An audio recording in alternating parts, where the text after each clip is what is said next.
안녕하세요. 저는 71세 김말순이라고 합니다. 생각만 해도 아찔하고 가슴 쓸어내린 일을 이제부터 이야기해보려 합니다. 새벽 5시 4층 빌라 계단마다 전구를 확인하며 나는 늘 이 말을 되뇌었다. 막히면 썩고 돌리면 휩쓸린다. 2012년부터 15년째 이 건물을 지키며 배운 진리였다. 검침표를 찍고 장부의 입출금을 체크하며 한 달에 한 번씩은 서랍 깊숙이 넣어둔 공동인증서 USB와 인감도장을 확인했다. 이건 비상시에만, 정말 비상시에만 쓰는 것이다. 12세대의 보금자리를 책임진다는 것, 그 무게를 아는 사람이 몇이나 될까? 전세금 평균 1억 6천만 원, 월세 2세대까지 합치면 내 손을 거쳐가는 돈이 얼마인지 계산조차 하기 싫었다. 중요한 건 숫자가 아니라 그 뒤에 있는 사람들이었다. 301호 김씨 부부는 아이 둘 키우며 학군 때문에 이사 왔고, 202호 박씨는 홀어머니가 딸 대학 등록금 마련하려고 전세 옮기는 중이었다. 402호 이씨는 신혼부부인데 남편이 야근하며 전셋값 모았다고 했다. 15년 전 이 빌라를 처음 샀을 때만 해도 이런 복잡한 일이 있을 줄 몰랐다. 남편과 함께 나이 들어서 연금 대신 월세라도 받자는 단순한 생각이었다. 처음 몇 년은 정말 단순했다. 세입자 들어오면 계약하고 나가면 전세금 돌려주고. 그런데 시간이 지나면서 상황이 복잡해졌다. 집값은 오르고 전세금도 오르고 세입자들 요구사항도 많아졌다. 보증보험이니 임대차 보호법이니 처음 듣는 단어들이 쏟아졌다. 남편이 살아있을 때는 그가 이런 일들을 다 처리했다. 나는 그저 세입자들과 인사하고 관리비 받고 고장난 곳 수리업체 부르는 정도였다. 남편은 꼼꼼한 사람이었다. 매달 장부를 정리하고 계약서를 파일에 정리해두고 세입자별로 카드를 만들어서 특이사항을 기록해뒀다. 여보, 임대업은 사업이야. 감정이 아니라 원칙으로 해야 해. 남편의 말이었다. 2022년 남편이 갑자기 세상을 떠났을 때 나는 정말 막막했다. 이런 살에 혼자서 12세대를 관리한다는 게 가능한 일일까 싶었다. 아들 진우와 며느리 세희가 도와주겠다고 했을 때 얼마나 고마웠는지 모른다. 어머니, 저희가 도와드릴게요. 요즘은 다 전산으로 하니까 어렵지 않아요. 세희의 말이었다. 처음엔 정말 고마웠다. 복잡한 인터넷 뱅킹이며 전자계약서며 이런 걸 혼자 어떻게 처리했을지 막막했거든. 그런데 며느리 세희가 이상한 소리를 하기 시작했다. 어머니, 유후자금이 그냥 통장에 있으면 아까워요. 요즘 수익률 좋은 데가 많은데. 나는 단호했다. 보증금은 흐름이 아니라 안전이야. 월세와 관리비에서 조금씩 적립해둔 전세 보증금 반환 준비금 계좌, 그것만은 절대 건드릴 수 없다. 남편과 함께 15년간 지켜온 원칙이 있었다. 전세 보증금은 절대 다른 용도로 쓰지 않는다. 월세 수익과 관리비에서 매월 일정 금액을 적립해서 전세 보증금 반환 준비금을 만든다. 혹시나 여러 세대가 동시에 나가더라도 즉시 돌려줄 수 있도록. 그게 임대인의 기본 도리였다. 세희야, 전세금은 임대인 돈이 아니야. 잠시 맡아두는 거야. 하지만 세희는 계속 투자 이야기를 했다. 어머니 요즘 부동산 임대업도 다 자산관리 개념으로 해요. 그냥 묵혀두면 인플레이션 때문에 손해예요. 젊은 사람들 말이 맞나 싶어서 흔들렸다. 진우도 엄마 세희 말이 맞는 것 같아요. 요즘은 다들 그렇게 한대요라고 거들었다. 하지만 뭔가 찜찜했다. 남편이라면 뭐라고 했을까? 내가 병원에 간 사이 세희가 아들 진우를 설득했나 보다. 며칠 뒤 거래 문자를 보니 가상자산거래소라는 낯선 이름이 찍혀 있었다. 단기 운용 수익이에요. 코인이 요즘 많이 올라요. 세희의 말이었다. 가슴이 철렁했다. 301호 태그일까지 열흘밖에 안 남았는데 준비금 일부가 비어 있다니. 다음 입주자 계약금으로 막고 한 달 뒤 새 전세 들어오면 정산하면 돼요. 세희는 태연했다. 나는 소리쳤다. 막는 순간 내가 판 모래사장이 무너져. 그때부터 밤잠이 오지 않았다. 새벽마다 일어나서 통장 잔고를 확인했다. 코인 시세를 검색해봤다.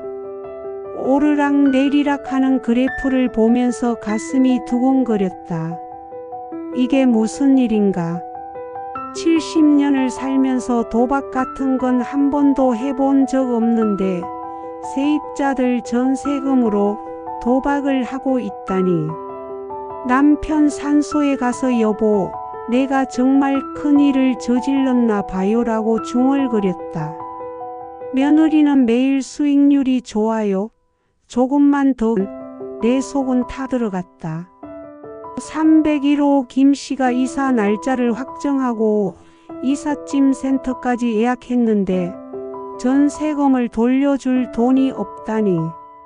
20년 넘게 성실하게 살아온 사람한테 어떻게 돈이 없어서 못 줘요라고 말하나. 밤새 뒤척이며 온갖 상상을 했다. 김씨 부부가 이삿날에 짐을 못 빼면, 아이들이 전학을 못 가면 그 책임을 누가 지나. 예감은 현실이 됐다. 연세 태거 일정이 겹쳤다. 301호 다음에 202호, 그 다음에 402호까지. 현금 흐름에 블랙홀이 생겼다. 세희는 계속 다음 입주자 계약금으로 막자고 했지만 그게 무슨 소리인가. 아직 들어오지도 않은 사람의 돈으로 나가는 사람 전세금을 막는다. 그게 말이 되나? 입주자 대표 미옥 씨가 관리실에 와서 고지서 뭉치를 내밀었다. 관리비 미반영 공용 전기료 체납. 뭔가 막고 계시죠? 숨기면 같이 무너져요. 미옥 씨는 현실 감각이 뛰어난 사람이었다. 20년 넘게 이 동네에 살면서 여러 임대인들을 봐왔다고 했다. 사장님, 전세 사기 뉴스 매일 나오잖아요. 저희도 불안해요. 그 말을 듣는 순간 내가 정말 전세 사기꾼이 되어가고 있구나 싶었다. 의도는 그게 아니었는데 결과적으로는 세입자들 돈을 함부로 굴린 것 아닌가. 코인 투자를 한 것도 돌려막기를 한 것도 다 세입자들 모르게 한 일이었다. 투명하지 않았다. 정직하지 않았다. 그때 결심했다. 입주자 대표회의를 열어서 모든 걸 공개하겠다고. 통장 내역 3개월치를 출력하고 세희가 보낸 카톡도 캡처했다.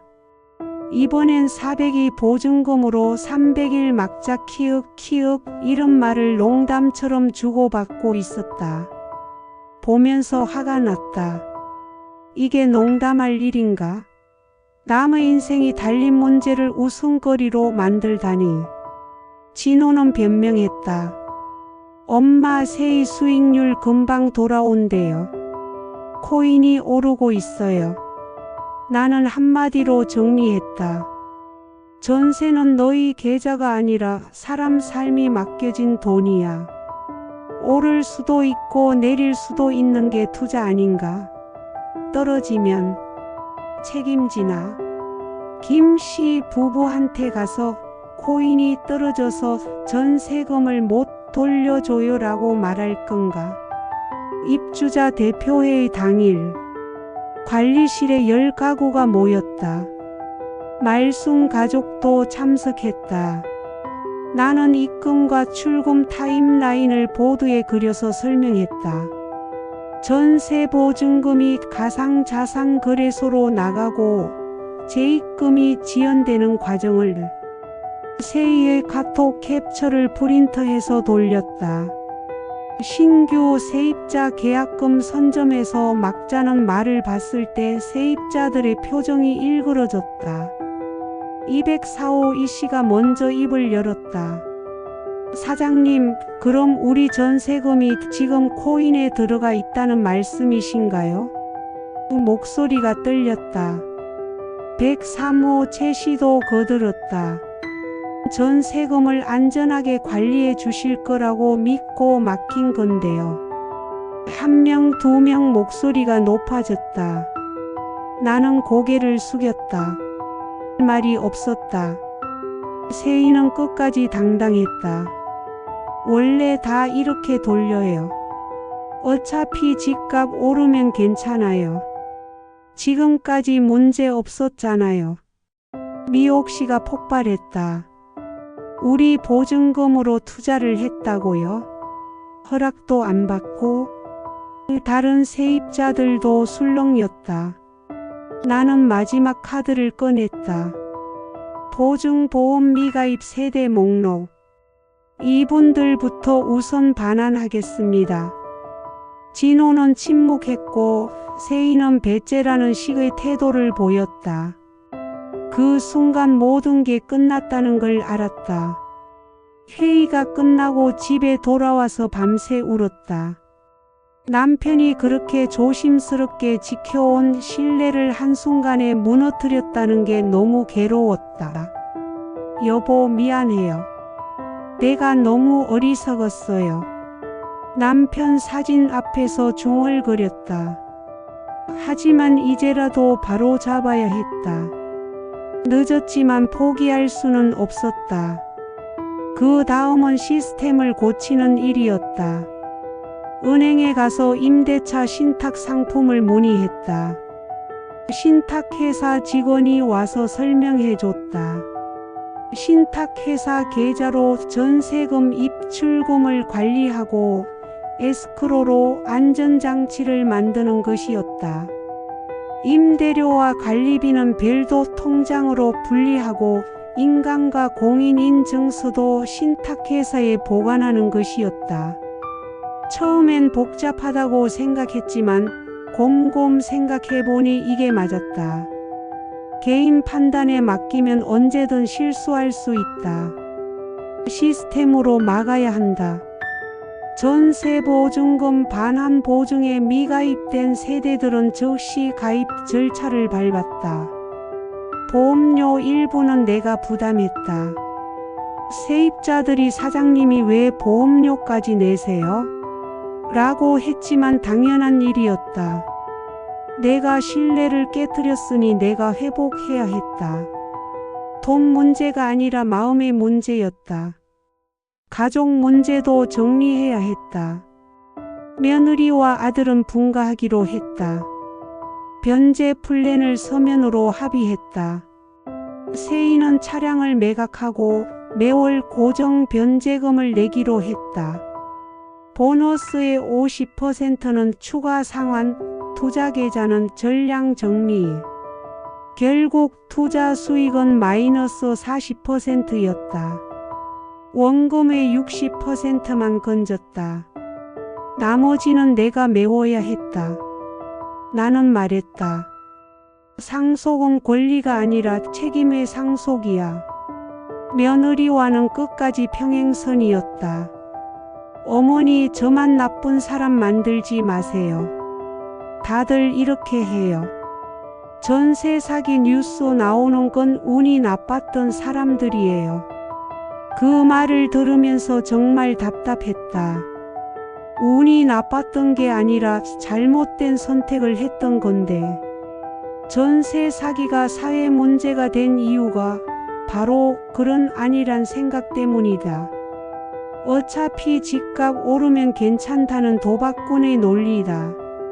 임대인은 도박꾼이 돼서는 안 된다. 6개월이 지났다. 공용 체납을 해소하고 보증보험을 전 세대가 가입 완료했다. 태거와 입주 절차도 매뉴얼화했다. 신탁 시스템이 정착되면서 모든 게 투명해졌다. 세입자들도 안심하게 됐다. 미옥 씨가 말했다. 사장님, 이제 장부가 숨 쉬네요. 나는 대답했다. 돈이 아니라 신뢰가 돌아왔다. 그 과정에서 깨달은 게 많다. 임대업은 단순히 돈을 받고 집을 빌려주는 게 아니다. 사람들의 보금자리를 지키는 일이다. 그 책임감을 잊는 순간 임대인이 아니라 투기꾼이 된다. 세입자들의 전세금은 임대인의 운용 자금이 아니다. 그들의 삶이 맡겨진 돈이다. 돌려막기라는 게 뭔지 이제 안다. 그건 회계가 아니라 사기의 다른 이름이다. 전세금은 임대인의 유동성 관리 수단이 아니다. 그 돈 한 푼 한 푼이 누군가의 보금자리를 지키는 마지막 보루다. 301호 김씨 부부의 아이들이 학교 다니는 길, 202호 박씨 어머니가 딸 등록금 걱정하며 보낸 밤들, 402호 신혼부부가 야근하며 모은 간절함. 그 모든 게 숫자 앞에 사람이 있고 사람 앞에 신뢰가 있다는 걸 뼈저리게 깨달았다. 이제 1년이 지났다. 임대차 신탁 시스템도 완전히 정착됐고 세입자들과의 관계도 훨씬 좋아졌다. 하지만 가장 큰 변화는 내 마음가짐이었다. 예전에는 임대업을 단순한 수익 사업으로 생각했다. 집을 사서 세를 주고 월세 받는 것. 그런데 이제는 안다. 이건 사업이 아니라 사명이다. 12가구의 안정된 삶을 책임지는 일이다. 세입자들이 바뀔 때마다 느끼는 것이지만 각자 다른 사연을 가지고 있다. 신혼부부는 첫 보금자리에 대한 설렘으로, 어린 자녀를 둔 가족은 안전한 환경에 대한 간절함으로, 직장을 옮긴 사람은 새로운 시작에 대한 기대로 이곳을 찾는다. 그런 사람들의 마음을 받아서 건물을 맡기는 것, 그게 임대인의 진짜 역할이다. 가끔 다른 건물 임대인들과 모임이 있을 때 내 경험담을 나눈다. 특히 임대차 신탁 시스템에 대한 문의가 많아졌다. 정말 효과가 있어요? 비용이 많이 들지 않나요? 나는 항상 같은 대답을 한다. 처음엔 번거롭고 비용도 부담스럽지만 한번 안정화되면 오히려 편해요. 무엇보다 마음이 편하거든요. 신탁 시스템의 가장 큰 장점은 투명성이다. 모든 거래가 기록되고 임의로 돈을 빼낼 수 없다. 전세금 반환할 때도 신탁회사에서 직접 처리하니까 세입자들이 안심한다. 나도 돈이 없어서 못 줘요 같은 끔찍한 말을 할 일이 없어졌다. 보증보험료 부담도 생각해보니 크지 않다. 세대당 연간 20만 원 정도인데 월세로 치면 1만 7천 원 정도다. 그 정도 비용으로 세입자들이 안심하고 살 수 있다면 충분히 가치가 있다. 무엇보다 내가 밤잠을 설치지 않아도 된다는 게 가장 큰 수익이다. 며느리 세희와는 여전히 연락이 없다. 변제금은 꼬박꼬박 들어오지만 직접 만나지는 않는다. 아들 진우를 통해서 근황을 듣는 정도다. 새로운 직장을 구했다고 하고 작은 원룸에서 살고 있다고 한다. 가끔 어머니께 사과드리고 싶다는 말을 전해온다지만 아직은 때가 아닌 것 같다. 용서는 시간이 필요한 일이다. 지금 당장 괜찮다고 말할 수는 없다. 하지만 원망하지도 않는다. 세희도 나름대로는 좋은 의도였을지도 모른다. 단지 방법이 잘못됐을 뿐, 전세금으로 투자해서 수익을 내겠다는 생각 자체가 위험한 발상이었지만 그런 유혹은 누구에게나 있을 수 있다. 진우는 요즘 부쩍 자주 연락한다. 회사 일 얘기도 하고 생활 근황도 전한다. 예전에는 세희 눈치를 보느라 엄마와 깊은 대화를 못했는데 이제는 편하게 얘기한다. 엄마 그때 정말 죄송했어요. 제가 더 꼼꼼히 살펴봤어야 했는데. 나는 대답한다. 이제 알았으면 됐어. 앞으로 같은 실수만 하지 마라. 진우에게는 임대업의 원칙들을 자세히 설명해줬다. 언젠가 이 건물을 물려받을 수도 있으니까. 진우야, 임대업은 단순해 보이지만 복잡한 일이야. 무엇보다 원칙을 지켜야 해. 전세금은 절대 건드리지 마라. 아무리 좋은 기회가 와도 참아라. 그게 임대인의 기본이야. 요즘은 건물 운영 매뉴얼도 정리하고 있다. 내가 언제까지 이 일을 할 수는 없으니까. 계약서 양식부터 시작해서 입주자 관리 방법, 수리업체 연락처, 비상시 대응 방안까지 모든 걸 문서화해 두고 있다. 누가 이어받더라도 혼란이 없도록. 세입자들도 이제는 가족 같은 느낌이다. 이런 공동체 같은 분위기가 만들어진 것도 신뢰 회복 덕분이라고 생각한다. 투명하고 공정하게 관리하니까 세입자들도 서로를 배려하게 된다. 층간소음 문제나 주차 문제도 서로 양보하며 해결한다. 예전에는 사소한 일로도 다툼이 있었는데 이제는 그런 일이 거의 없다. 관리비 사용 내역도 매월 공개한다. 전기료, 수도료, 청소비, 수리비까지 모든 항목을 세세하게 적어서 게시판에 붙인다. 투명성이 신뢰의 기본이라고 생각한다. 숨길 게 없으니까 당당하다. 남편이 남긴 말 중에 기억나는 게 있다. 말소나 임대업은 서비스업이야. 집을 빌려주는 게 아니라 안정된 삶을 제공하는 거야. 그때는 무슨 말인지 잘 몰랐다. 집만 깨끗하게 관리하면 되는 거 아닌가 싶었다. 하지만 이제 안다. 안정된 삶이라는 게 단순히 집이 깨끗한 것 이상이라는 걸. 세입자들이 아침에 출근할 때 마음 편히 나갈 수 있고 저녁에 돌아올 때 따뜻하게 맞아주는 공간. 아이들이 뛰어놀아도 웃으며 봐주는 이웃들이 있는 곳. 무엇보다 전세금 걱정 없이 안심하고 살 수 있는 보금자리. 그런 걸 제공하는 게 임대인의 진짜 역할이다.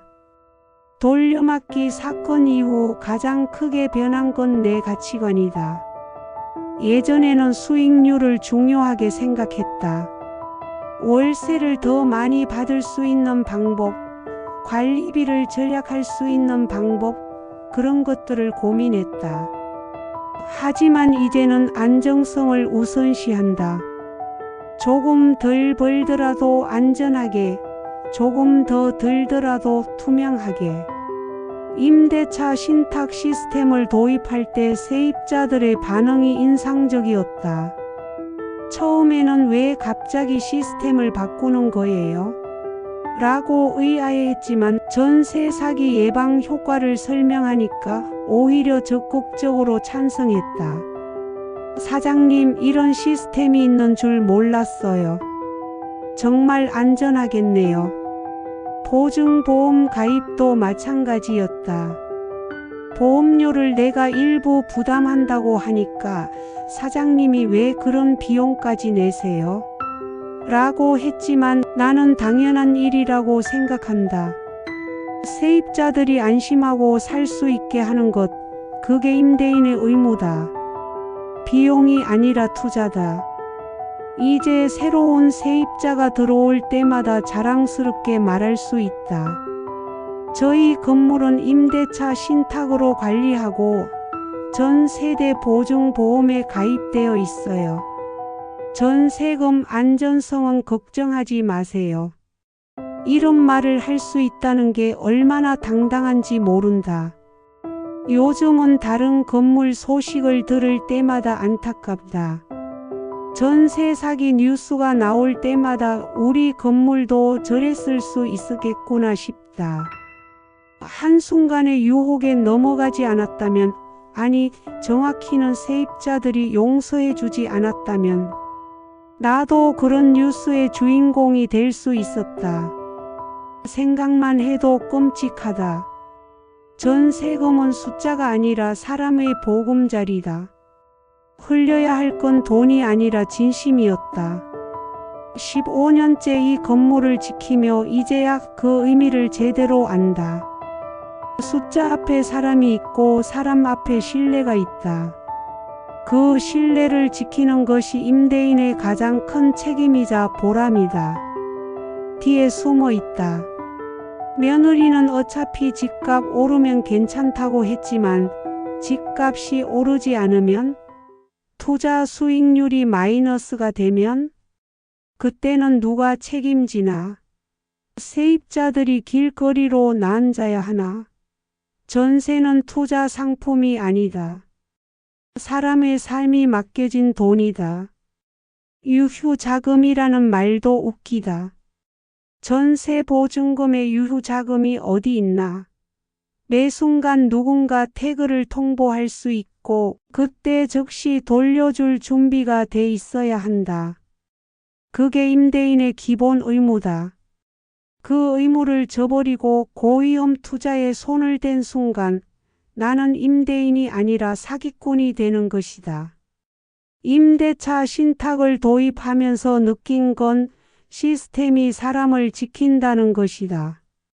보증보험료를 일부 부담하는 것도 처음엔 아까웠다.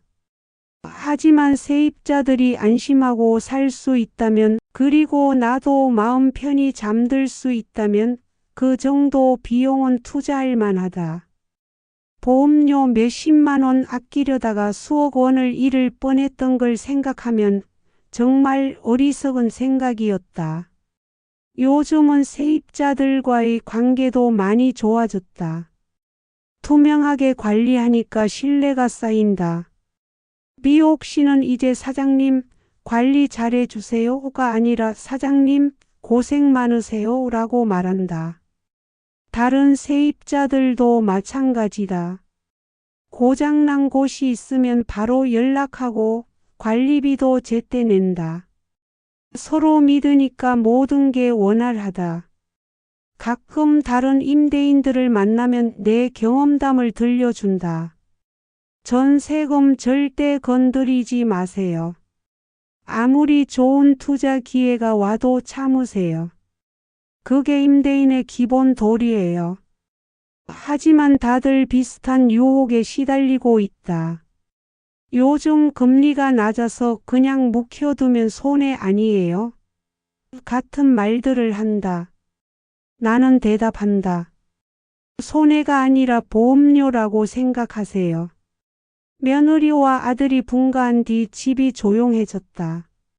처음엔 서운했다. 하지만 지금은 편하다. 혼자 결정하고 혼자 책임진다. 복잡한 가족 정치 없이 세입자들과 직접 소통한다. 이게 맞는 것 같다. 임대업은 가족 사업이 아니라 전문업이다. 감정이 개입하면 판단이 흐려진다. 변제 플랜도 차근차근 진행되고 있다. 세인은 차를 팔고 월세가 싼 곳으로 이사 갔다. 매월 정해진 금액을 꼬박꼬박 입금한다. 보너스 시즌에는 추가 상환도 한다. 투자 계좌는 전량 정리했다. 손해를 봤지만 그나마 원금의 60%는 건졌다. 나머지는 변제 플랜에 포함시켰다. 진호는 회사에서 승진했다. 과장에서 차장으로. 아마 가족 문제에서 벗어나니까 일에 집중할 수 있었던 것 같다. 가끔 연락한다. 엄마 죄송해요라고 말한다. 나는 대답한다. 죄송하다고 말하지 말고 똑같은 실수를 반복하지 마라. 요즘은 새벽 5시에 일어나서 빌라를 돌아보는 게 즐겁다. 계단 전구를 갈고 검침표를 찍고 장부에 기록한다. 모든 게 제자리에 있다. 숫자가 맞다. 세입자들이 안심하고 산다. 그게 가장 큰 성취다. 남편 산소에 갈 때마다 보고한다. 여보, 이제 괜찮아요. 처음엔 많이 흔들렸지만 다시 원칙을 찾았어요. 당신이 가르쳐준 대로 하고 있어요. 남편이 살아있다면 뭐라고 했을까? 아마 늦었지만 잘했다고 했을 것 같다. 남편은 그런 사람이었다. 실수를 했어도 바로 잡으면 인정해 주는 사람. 전세금은 숫자가 아니라 사람의 보금자리다. 흘려야 할 건 돈이 아니라 진심이었다. 그 진심이 신뢰가 되고, 신뢰가 안정이 되고, 안정이 평화가 된다. 돈은 흐름이라고 했지만 정작 중요한 건 그 흐름을 지키는 마음이었다. 15년째 이 건물을 지키며 이제야 그 의미를 제대로 안다.